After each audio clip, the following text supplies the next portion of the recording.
she commanded before I was even in the seat. What do you want to know? I hedged. What happened last night? He bought me dinner and then he drove me home. She glared at me, her expression stiff with skepticism. How did you get home so fast? He drives like a maniac. It was terrifying.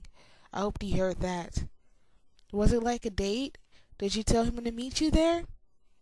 I hadn't thought of that. No, I was very surprised to see him there. Her lips puckered in disappointment at the transparent honesty in my voice. But he picked you up for school today, she probed. Yes, that was a surprise too. He noticed I didn't have a jacket last night, I explained. So are you going out again? He offered me to drive me to Seattle Saturday because he thinks my truck isn't up to it. Does that count? Yes, she nodded. Well then, yes. Wow, she exaggerated the word into 3 syllables. Edward Cullen. I know, I agreed. Wow, didn't even cover it. Wait! Her hands flew up. Palms tore at me like she was stopping traffic. Has he kissed you? No, I mumbled. It's not like that. She looked disappointed. I'm sure I did too. Do you think Saturday? She raised her eyebrows. I really doubt it. I discontented. My voice was poorly disguised. What did you talk about? She pushed for more information in a whisper. Class had started, but Mr. Varner wasn't paying close attention, and we weren't the only ones still talking. I don't know, Jess. Lots of stuff, I whispered back. We talked about the English essay a little. A very, very little. I think he mentioned it in passing. Please, Bella, she begged. Give me some details.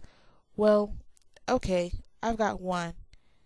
You should have seen the waitress flirting with him. It was over the top. But he didn't pay any attention to her at all.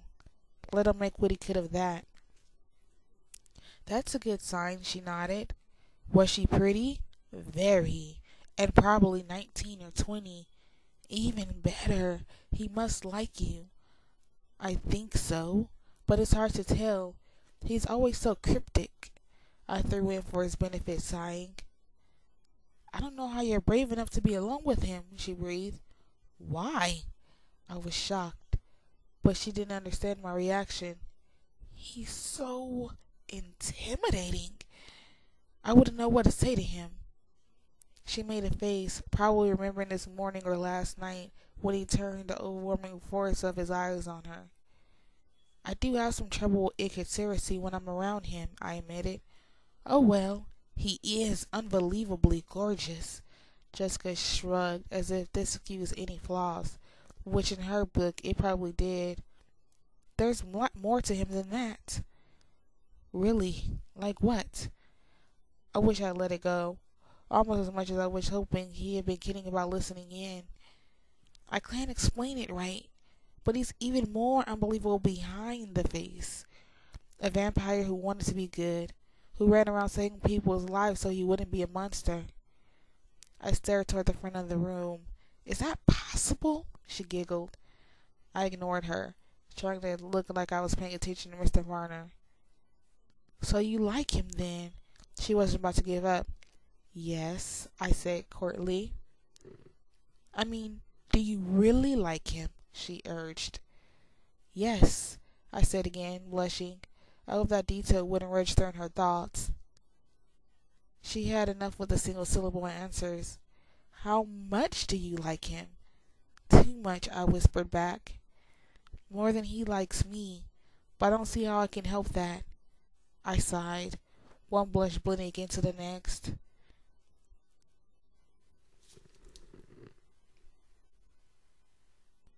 Then, thankfully, Mr. Varner called for Jessica for an answer. She didn't get a chance to start on the subject again during class, and as soon as the bell rang, I took evasive action. In English, Mike asked me if he said anything about Monday night, I told her. You're kidding! What did you say? She gasped, completely sidetracked. I told him he said you had a lot of fun. He looked pleased. Tell me exactly what he said and your exact answer. We spent the rest of the walk dissecting sentence structures. and most of Spanish on a minute description on Mike's facial expressions. I wouldn't have helped draw it out for as long as I did if I wasn't worried about the subject returning to me. And then the bell rang for lunch. As I jumped up out of my seat, shoving my books roughly in my bag, my uplifted expression must have tipped Jessica off. "You're not sitting with us today, are you?" she gasped. "I don't think so." I couldn't be sure that he wouldn't disappear inconveniently again. But outside of our door of our Spanish class, leaning against the wall, looking more like a Greek god than anyone had a right to, Edward was waiting for me. Jessica took one look, rolled her eyes, and departed. "See you later, Bella." Her voice was thick with implications. I might have to turn off the ringer on the phone. "Hello." His voice was amused and irritated at the same time. He had been listening. It was obvious. "Hi." I couldn't think of anything else to say, and he didn't speak, biding his time, I presumed.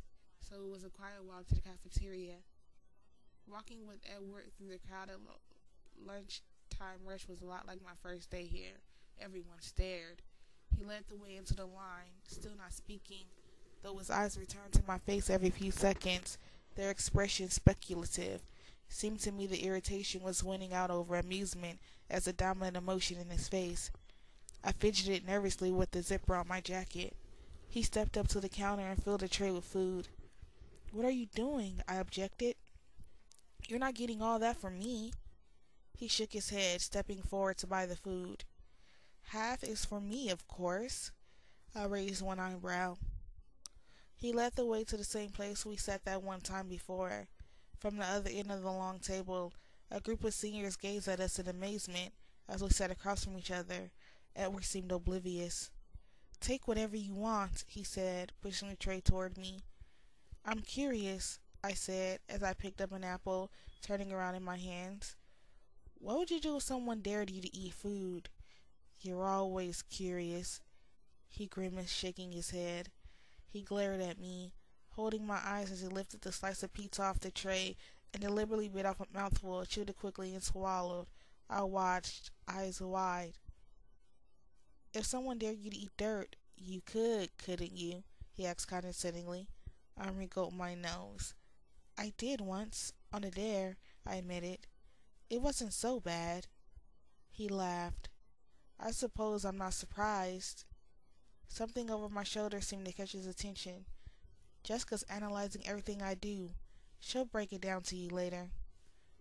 He pushed the rest of the pizza toward me. The mention of Jessica brought a hint of his former irritation back to his features.